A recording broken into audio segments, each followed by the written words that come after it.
కందిపప్పు శుభ్రంగా కడిగి 2 సార్లు నీళ్ళు పోసి పెట్టి, మెంతికూర 1 కప్పు, టమాటా, చింతపండు, ఉల్లిగడ్డ, పచ్చిమిర్చి, 1/2 చెంచా కారం,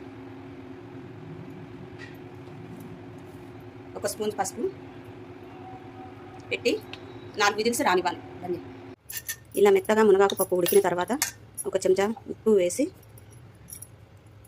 బాగా కలిపి దానికి ఎల్లిపాయలు, తాలింపు గింజలు, ఎండుమిర్చి, కరివేపాకు వేసి పోపు చేసుకోవాలి.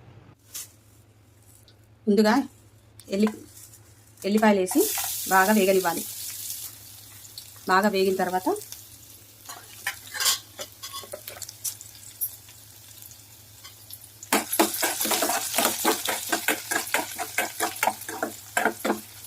ఇప్పుడు ఎండుమిర్చి వేయాలి. ఎండుమిర్చి కూడా బాగా వేగిన తర్వాత పోపు గింజలు వేయాలి.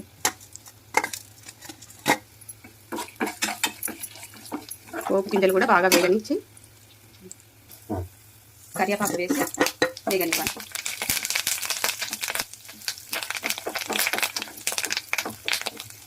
వేగింది. ఇప్పుడు పప్పు పోయాలి.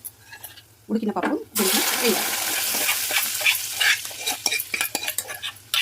ఇట్లా మంచిగా కడుగు కలిపి కొత్తిమీర వేసుకోవాలి.